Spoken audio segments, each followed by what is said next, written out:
listening to RFM 92.7. My name is Alex Nyman, and this is Jazz Club.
And a very good afternoon to you, Alex Nyman here as usual, with your hour and 50 minutes of jazz.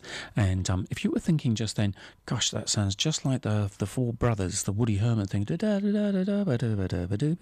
you're right. Do you know what? Because it was the Four Brothers. They weren't actually brothers, of course. There's Herb Stewart, Al Kahn, Zoot Sims and Serge Charloff. I've got not the original Four Brothers, which who were, in fact, those three guys plus Stan Getz, of course. Stan Getz, a very famous one. Those are the guys that did the original one.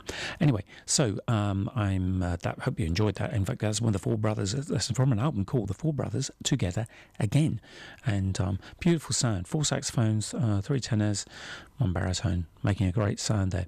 And it's very nice to be with you. And as I say, I've got a whole heap of wonderful music lined up for you this afternoon. Who have I got? Run through a few of them for you. Okay, Lenny Tristano, Maureen Marsh, Pat Metheny, Stan Getz, Jim Hall, Pat Metheny. Oh, Pat Metheny seems to be rearing his beautiful head quite often. Chico Hamilton, Lee Konitz. Oh, this, as usual, I've got a veritable potpourri of jazz for you, and I do hope you're going to enjoy it with me. And to carry on, I've got a track from Lenny Tristano and Warren Marsh. Lenny Tristano, of course, was a blind piano player, and his two of his disciples, if you will, were Warren Marsh and Lee Konitz. And those two guys became very, very famous for being part of the Lenny Tristano school and for the way that they played as well. And kind of played like no other saxophone players played before them, and certainly no other players have played since since then. And Lenny Tristano had a huge influence on them for sure. Let's see. Yep. So this one is actually called Smog Eyes. I'm probably going to follow it up with another track by Pat Metheny, but we'll see how we go. Anyway, I hope you enjoy it. This is Smog Eyes, Lenny Tristano, and Warm Mush.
Once upon a summertime, if you recall, we stopped beside a little flower stall.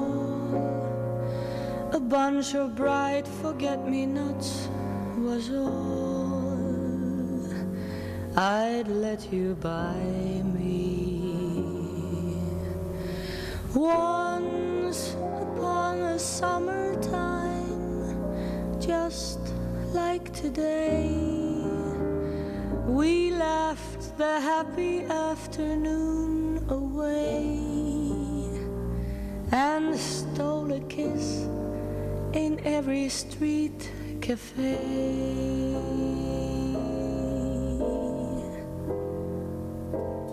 You were sweeter than the blossom on the tree. I was as proud as any girl could be, as if the mayor had offered me the key to Paris. Now another winter time has come and gone. The pigeons feeding in the square have flown. But I remember when the vespers chime, you loved me once upon a summer time.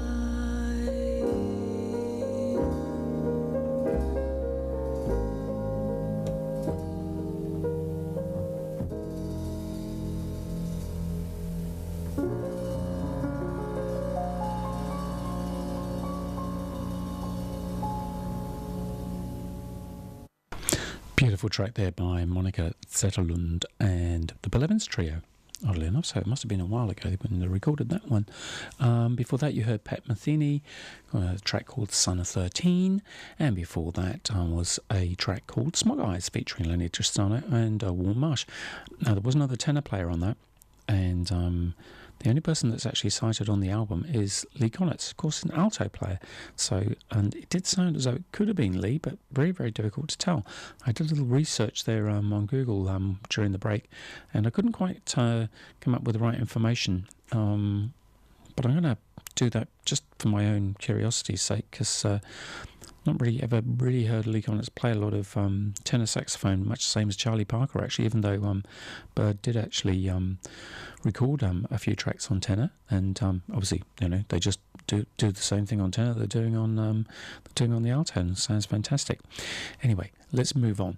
Now, remember that first track I played for you was called The Four Brothers, so it was Four Brothers reunited and all that sort of stuff, and this is another track called The Five Brothers, and this is actually featuring one of the original four brothers, Stan Getz. It's a bit of a convoluted story, isn't it? Sorry about that. I'll tell you what, let's have a listen and let's see what we think about it. Okay, this is called Five Brothers, Stan Getz.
What a beautiful track that was. Not actually heard that before at all. No, there were 5 saxophone players there, all playing tenor, and apart from the first one, the other ones all sounded like they're trying to play like Stan Getz. Now, one of them had to be Stan Getz because he's on the album, so I was listening and I was thinking, no, it's definitely not the first guy. It's probably not it's not the second. Well, it could have been, but it's the third one, no. Fourth one, no. The fifth one, I'm pretty sure that was Stan Getz. Again, I'm going to have to do a little bit of research on that one, I'm afraid. I can't be 100% sure because the 4 of them were all just sounding pretty much like Stan, although probably I think Stan was, I would say, probably the first guy on that track. Now, and as you can see, I mean that the sound of 5, even if you've got 5 tenors together, it sounds amazing. If you have like a full saxophone quintet, and I do run a saxophone quintet where I have 2 altos, or soprano, alto, tenor, and baritone, and it's the most amazing kind of sort of sonic confection of saxophones. It's almost the ideal setup, and I've always been very, very, very absolutely in love with that particular sound. I think if you get 5 saxophone players that know how to blend really well with each other, there's nothing that quite beats a really fantastic saxophone section. And if you think about the Count Basie saxophone section, Duke Ellington, and even the contemporary but saxophone sections that are around, but especially Count Basie's one, I mean, and I guess Duke Ellington's as well, with Johnny Hodges on lead alto, and I think it was Marshall Royal with the Count Basie band, at least to start with anyway. Not to start with, actually, during the course of the Count Basie band's history, Marshall Royal was certainly one of the big lead alto players there. Anyway, very, very enjoyable. Thank you, Stan, and your 5 brothers, or your 4 brothers. And we're going to crack on now. And I've got some more Pat Metheny. He's kind of sort of running through some of the tracks today. Not for any particular reason other than the fact that sometimes he's on his own stuff, obviously. And then sometimes he just sort of gets together with other people and he plays on their albums, like musicians do, I guess. And this is a track that he recorded with the most wonderful, very famous guitarist, Jim Hall, one of the sort of legends of the jazz community, along with Pat himself, of course. And this is the old standard called All Across the City, Jim Hall and Pat Metheny.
Wow, that was certainly different. That's from an album called Immortal Masterpieces.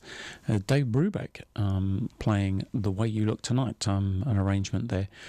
I think that kind of, for me, says a lot about the recording industry and how much it's improved over the years, to say the least.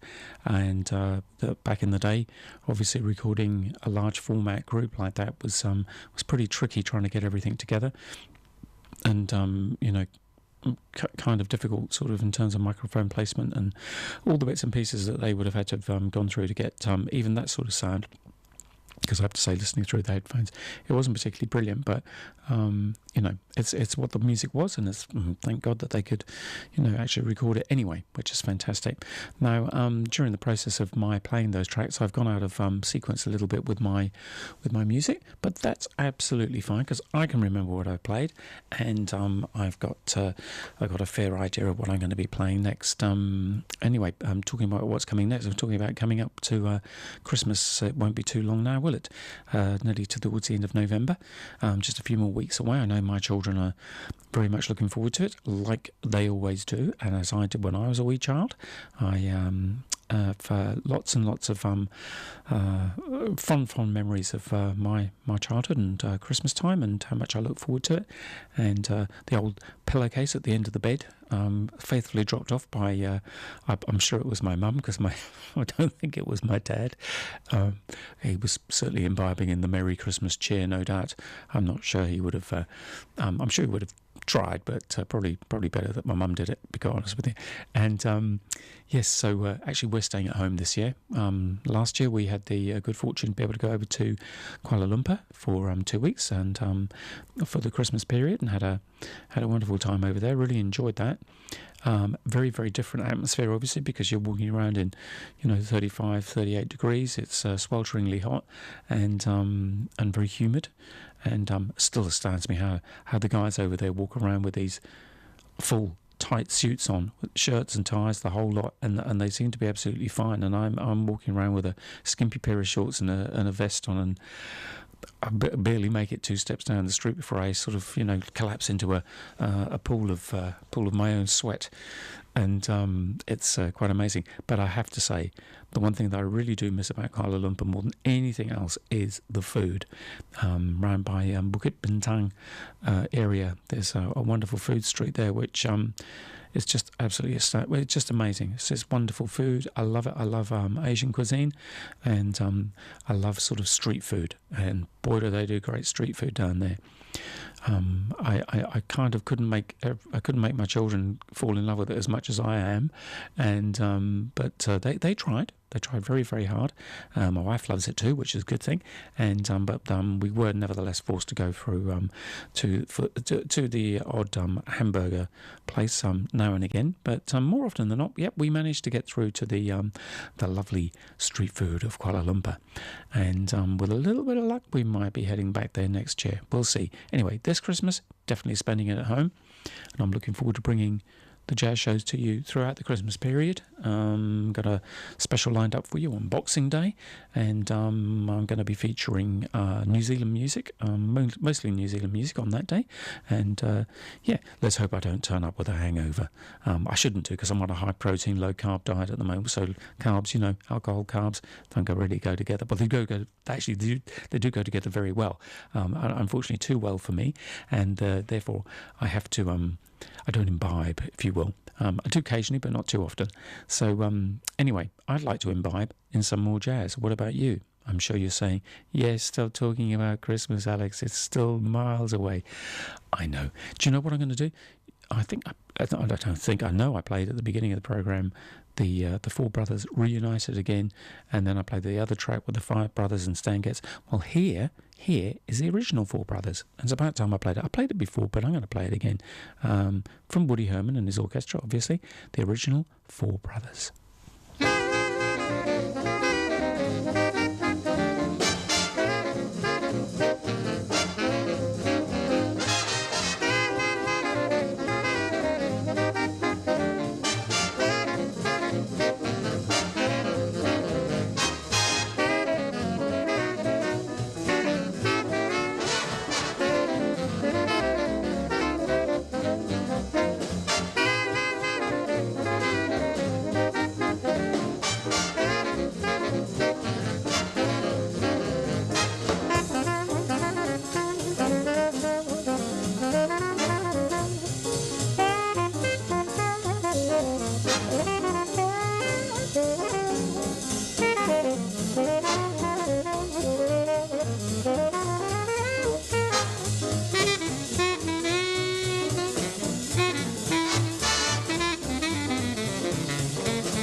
that was the end. Zoot was making it quite clear there that was the end of the song. Just in case anybody felt like going on any longer, no, that's the end. Right, listen to me.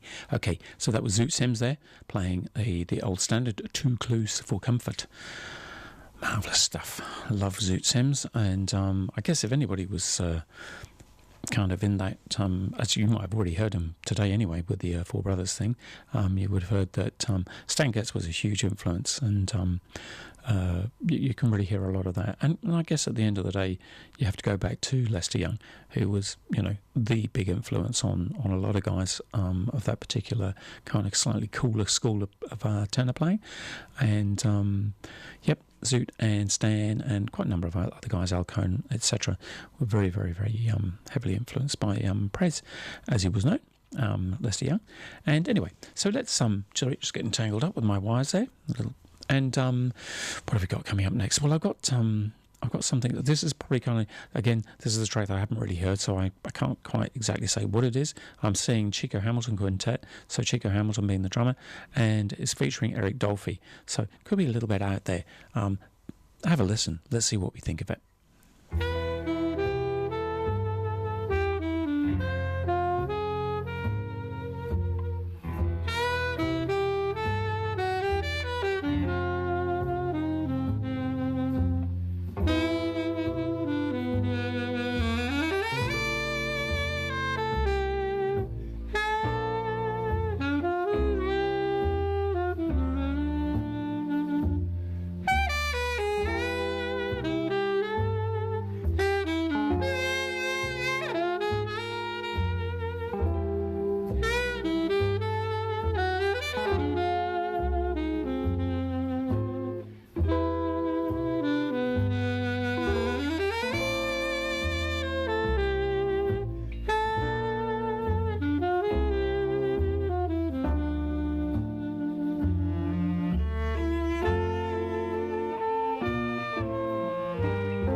Well, that was unusual, wasn't it?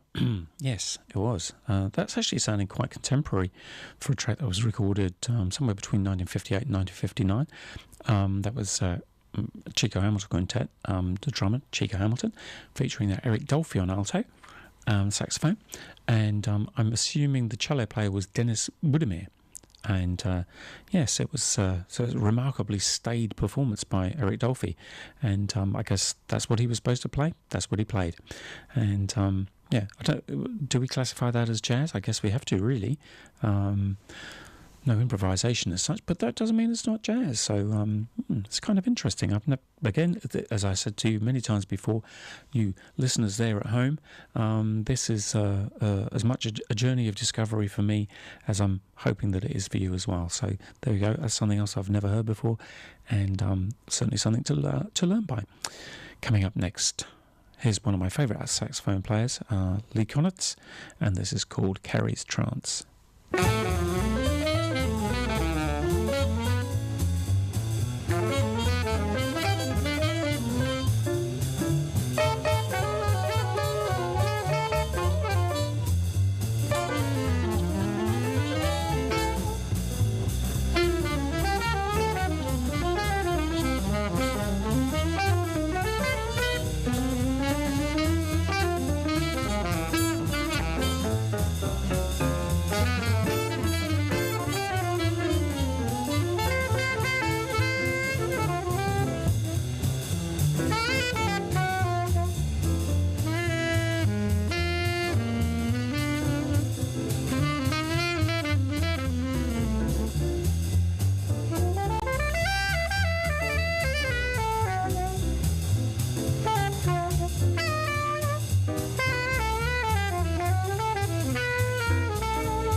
That was an absolutely fabulous arrangement there of Mutual Admiration Society, actually, by Bud Shank and Bob Cooper there.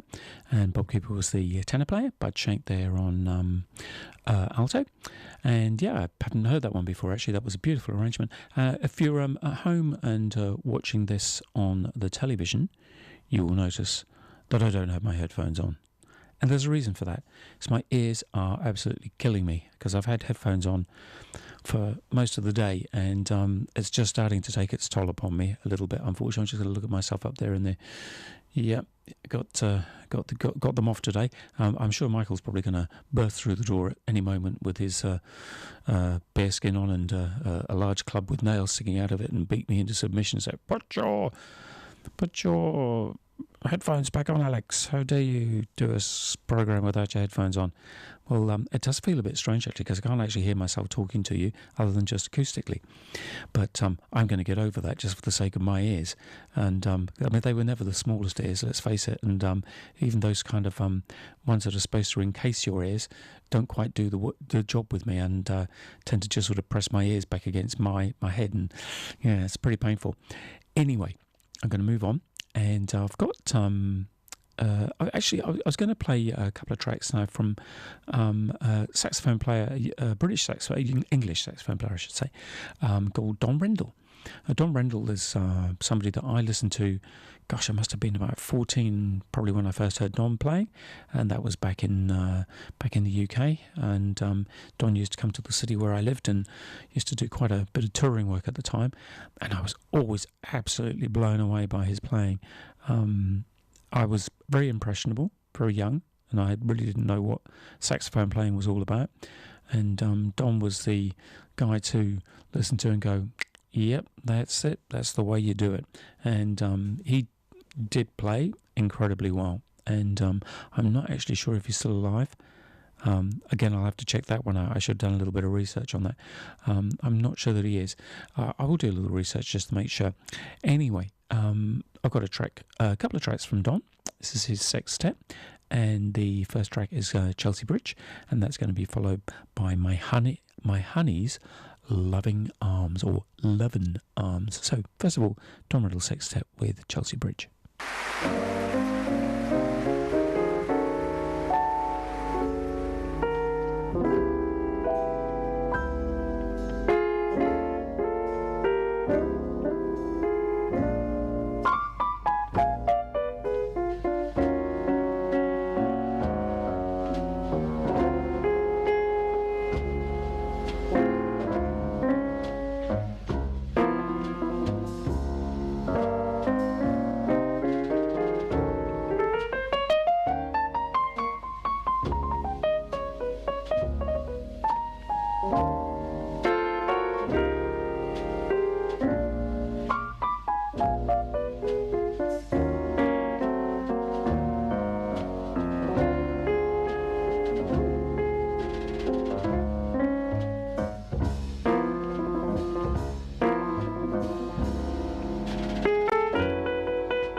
Good evening, ladies and gentlemen.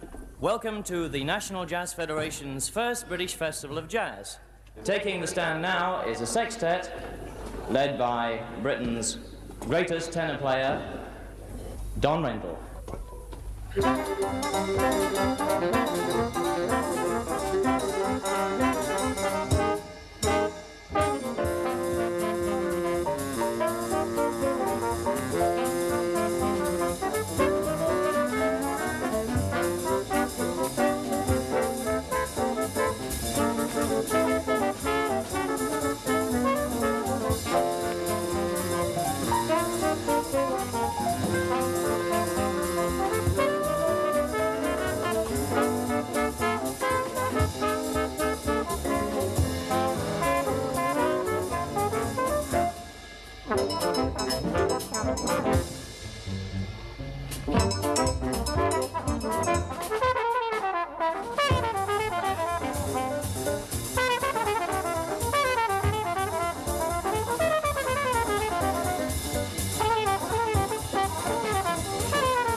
It was Don Rendell Sextet there, live at the Festival Hall. I guess that was in London in 1954. Yeah, that was pretty nice actually. Very polite. I can almost see it now. You know, the black and white film, the people turning up in their best finery, and everybody smoking, no doubt, in the audience, and the whole place full of smoke. And you can just imagine it, can't you? You know, the sort of smoggy, sort of foggy London nights with the buses tripping here and there, and some modern jazz going on, which of course now today sounds extremely, what shall I say, tame. But I mean, they were really playing there. I mean, there's fantastic musicianship by all of them, you know, and it's just a delight to listen to, and to know that, you know, even back then in the UK, in Britain at least, in England, that the guys were playing like that. It's very cool, because, you know, England was always considered kind of the very, very much the poor relative of what was going on within the world of jazz. But I think, you know, people like Don and Ian Carr and guys at the time that kind of showed everybody that actually, you know what, we might be English, but we can still swing, as Don certainly could. And unfortunately, yes, he did die a wee while ago. I was just checking on my phone during the break there while the music was playing, and yes, he passed away a wee while ago. Okay, so let's carry on. I've got actually, do you know what? I've got some more British jazz for you. I think it's time we sort of have a little bit more British jazz. This is I've got 3 tracks coming up actually. Yeah, they're all including Warren Vash on trumpet, either with Alan Barnes or Tony Coe and Alan Barnes, both British English saxophone players. Let's have a listen to them, shall we? This is Taking a Chance on Love. Then the guys are going to be jumping into Giant Steps, and then finally jumping into Jumpin' the Blues. So let's have a listen to Taking a Chance on Love.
Very nice. That was the Alan Barnes and Tony Coe Septet. I'm not too sure where Tony was on that. I think I might have just played a little bit of tenor there at the end.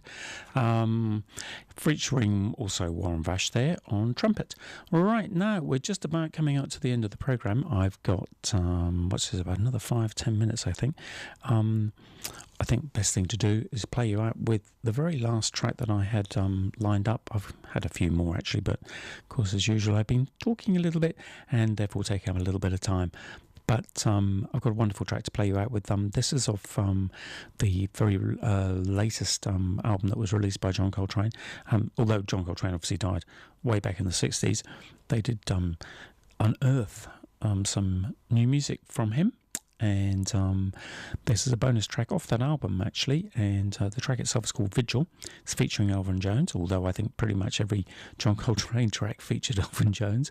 And it's a beautiful, beautiful track. And I probably will come back to you about sort of, a few minutes into it just to say goodbye. In the meantime, enjoy this. This is Vigil, John Coltrane.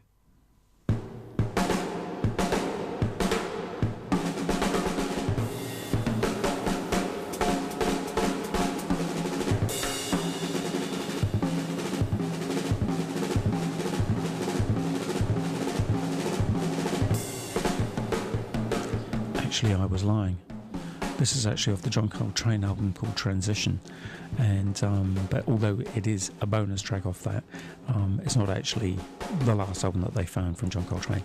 It's a track called Vigil, as I said, off the John Coltrane album Transition.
Just bring the music down a little bit just to say goodbye to you.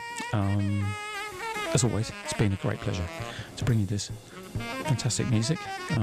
Very much enjoy bringing you these shows every week. I hope you enjoy them as much as I do. Going to be back next week with another hour and 50 minutes or thereabouts of some wonderful jazz. I shall be researching during the week and getting lots of great music together. And I do sincerely hope you can join me then. In the meantime, have a wonderful week ahead, and I'll see you soon. Cheers. Bye-bye.